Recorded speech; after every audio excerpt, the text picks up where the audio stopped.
अभिवादन स्वीकार कीजिए ब्रजेश मिश्रा का और आप देखना शुरू कर चुके हैं द डिबेट।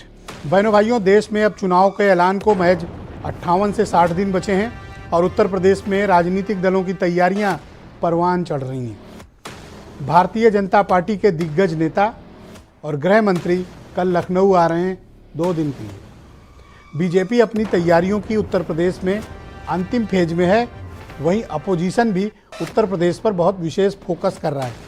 अखिलेश यादव अब तक 40 से ज़्यादा प्रभारी तय कर चुके हैं और यही प्रभारी चुनाव लड़ेंगे, लेकिन सीट शेयरिंग का मामला अभी फंसा हुआ है। तब तक आज एक बड़ी खबर आई कि राहुल गांधी की न्याय यात्रा उत्तर प्रदेश में 1000 किलोमीटर से ज़्यादा 11 दिनों तक रहेगी और 20 जिलों से होकर गुजरेगी। कांग्रेस भी उत्तर प्रदेश में कोई कोर कसर बाकी नहीं छोड़ना चाहती है। अब मानकर चलिए कि चुनाव का ऑफिशियल ऐलान हो चुका है। किसकी क्या तैयारी है, आज इस डिबेट में हम समीक्षा करेंगे। बहनों भाइयों, अब चुनाव को बस कुछ ही दिन बाकी हैं। मानकर चलिए कि 58 से 60 दिनों के भीतर उत्तर प्रदेश में चुनाव घोषित हो जाएंगे, पूरे देश में चुनाव आ जाएंगे। और इसी बीच राम मंदिर के प्राण प्रतिष्ठा का भव्य कार्यक्रम, जिसकी गूंज लगातार सुनाई दे रही है और 22 के बाद भी वो सुनाई देगी। भारतीय जनता पार्टी ने पूरा माहौल बना लिया है अपनी रथ यात्राओं के जरिए, अपने विकसित भारत कार्यक्रमों के जरिए, चौपालों के जरिए, अभियान के जरिए। उनके यहाँ रिव्यू का एक अनोखा पॉलिटिकल मैकेनिज्म सिस्टम है जो अभी तक कोई पार्टी डिकोड नहीं कर पाई है कि बीजेपी के चुनाव लड़ने का तरीका क्या है।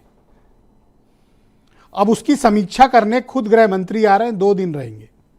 उत्तर प्रदेश को लेकर गृह मंत्री अमित शाह का एक विशेष जुड़ाव है। बीजेपी जब यहाँ बिल्कुल बहुत ही बुरी हालत पे थी, तब 2014 में उन्होंने यहाँ कमान संभाली थी प्रभारी के रूप में।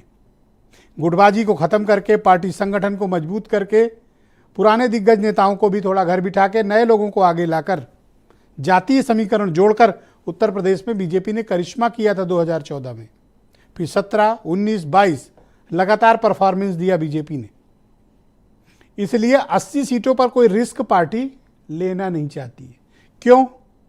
क्योंकि दिल्ली का रास्ता यूपी ही तय करेगा और अगर यूपी में 10, 20, 25, 30 सीट स्लिप हो गई तो बीजेपी के लिए दिल्ली में बहुत मुश्किल होगी। इसलिए यूपी पर उनका 0 टॉलरेंस है। इसीलिए 60 दिन बाकी है चुनाव पे, पर रिव्यू कौन कर रहा है? खुद अमित शाह। इसलिए आप उनकी गंभीरता का अंदाज़ा लगाइए। पर बहनों भाइयों, ऐसा नहीं है कि विपक्ष कुछ नहीं कर रहा है, विपक्ष भी बहुत कुछ कर रहा है। तैयारियों के स्तर पर विपक्ष भी पीछे ज़्यादा नहीं है।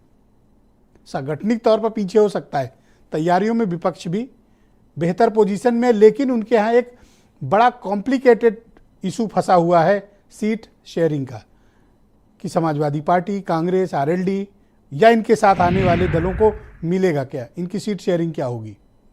लेकिन अखिलेश यादव ने 40 से ज़्यादा प्रभारी तय कर लिए हैं।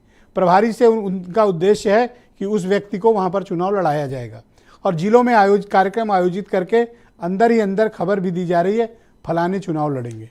हो सकता है कि आने वाली 15-20 तारीख के बीच जनवरी में समाजवादी पार्टी अपने कुछ कैंडिडेट्स का ऐलान कर सकती है। उनकी भी तैयारियां पूरी हैं। अब जब ये सब कुछ चल ही रहा था, तब तक आज राहुल गांधी का दोपहर बाद न्याय यात्रा का रूट अनाउंस हो गया और ये 6000 किलोमीटर से ज़्यादा की यात्रा है बहनों भाइयों। लेकिन इसमें महत्वपूर्ण चीज़ आपको देखनी पड़ेगी। क्या है वो महत्वपूर्ण चीज़? चंदौली से एंट्री और उधर आगरा के आगे से एग्जिट। कहाँ से होके जाएंगे? प्रयागराज, अमेठी, रायबरेली, लखनऊ, सीतापुर, खीरी, शाहजहाँपुर, बरेली, आगरा, यहाँ से एग्जिट। 11 जिले, 11 दिन, 20 जिले। और कितना डिस्टेंस उत्तर प्रदेश में? 1076 किलोमीटर।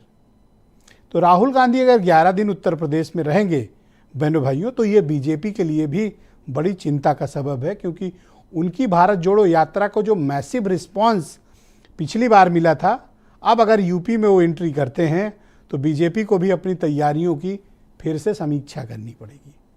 तैयारियों के मामले में अगर किसी का बस्ता बंद है तो है राष्ट्रीय लोकदल का। उन्हें ना तो पता है कि उनकी सीट कितनी है, ना उन्हें ये पता है कि कितनी सीट पर उन्हें लड़ना है, और ना ग्राउंड पर उनका कोई मैसिव कार्यक्रम चल रहा है। बस हिट एंड रन चल रहा है उनका आजकल। तो सबकी तैयारियों की आज हम इस डिबेट में समीक्षा करने वाले हैं। ओपनिंग रिमार्क्स में मैंने सबकी तैयारियों का ओवरऑल आपको बताए हैं। बाकी प्रवक्ताओं से पूछताछ की जाएगी कि उनकी तैयारियां क्या हैं। कुछ बयान सुने।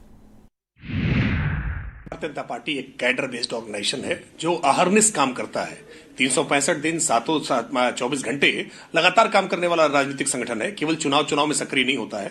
विशेष करके लोकसभा चुनाव को लेकर के 1 वर्ष पहले से ही भारतीय जनता पार्टी ने तैयारियां प्रारंभ कर दी थी। बूथ समितियों का सत्यापन करना हो या मतदाता सूची का पुनरीक्षण करना हो, भारतीय जनता पार्टी ने काम पूरे किए हैं। अब अलग अलग सरकार की योजनाओं को लेकर के हम घर घर तक जा रहे हैं। आने वाले समय में पार्टी की रैलियां भी होंगी। हम 80 की 80 सीटों को जीतने की तैयारी कर रहे हैं और विपक्ष अभी भी ईवीएम पर सवाल खड़े कर रहा है। अब की बार इनका 400 पार नहीं, अब की बार इनका सफाया होगा। उत्तर प्रदेश की 80 की 80 लोकसभा सीटों पे समाजवादी पार्टी मजबूत है। समाजवादी पार्टी जीत हासिल करेगी और हमारी संगठनात्मक रूप से बहुत मजबूत तैयारी है। हम 80 की 80 लोकसभा सीटों पे भारतीय जनता पार्टी को यूपी से सफाया करने का काम। हाँ, इंटरनली तौर पे शीर्ष नेतृत्व के साथ में लगातार जिला स्तरीय और संगठन की तमाम बैठकें चल रही हैं। उनमें जो भी निर्णय माननीय राष्ट्रीय अध्यक्ष जी ले रहे हैं जिलों के स्तर पे, वो सूचना दी जा रही है और जिले स्तर पे पार्टी को मजबूत करने का काम किया जा रहा है। भारतीय जनता पार्टी के अध्यक्ष और भारतीय जनता पार्टी, उनके प्रधानमंत्री या गृह मंत्री चुनाव की जगह पर अगर सुशासन पर फोकस बढ़ाएं तो चुनाव पर फोकस बढ़ाने की आवश्यकता नहीं रहेगी। कांग्रेस पार्टी तो गांव-गांव जा रही है, पांव-पांव जा रही है, नगर-नगर जा रही है, डगर-डगर जा रही है। कांग्रेस पार्टी तो उत्तर प्रदेश में न्याय यात्रा भी निकाल रही है। कांग्रेस पार्टी तो जनमानस के बीच में जा रही है और पूरा इंडिया ब्लॉक को साथ लेकर के कांग्रेस पार्टी 80 की 80 सीटों पर चुनाव लड़ेगी और चुनाव 80 की 80 सीटों पर जीतेगी। भारतीय जनता पार्टी के मायावी कुशासन का अंत होगा। तो बहनों भाइयों, आज की इस परिचर्चा को हम आगे बढ़ाते हैं। हमारे साथ आलोक वर्मा उत्तर प्रदेश में भारतीय जनता पार्टी के प्रवक्ता हैं, कर्नल शरद शरण समाजवादी पार्टी से हैं, रोहित अग्रवाल राष्ट्रीय लोकदल से हैं, प्रदीप सिंह उत्तर प्रदेश में कांग्रेस कमेटी के प्रवक्ता, और अशोक सिन्हा जी काफ़ी दिनों के बाद आज टेलीविजन पर आए हैं, राष्ट्रीय स्वयंसेवक संघ से जुड़े हुए हैं और जाने माने विचारक हैं। एसपीएसपी के राष्ट्रीय प्रवक्ता अरुण राजभर भी हमारे साथ कार्यक्रम में हैं और वीरेंद्र सिंह जी हमारे स्टेट हेड। आप सभी का बहुत शुक्रिया और धन्यवाद मेरे साथ कार्यक्रम में सम्मिलित होने के लिए। आलोक वर्मा जी, कार्यक्रम की शुरुआत मैं आपसे करना चाहता हूँ। उत्तर प्रदेश को लेकर आपकी पार्टी कोई दबाव में है जो आपकी पार्टी के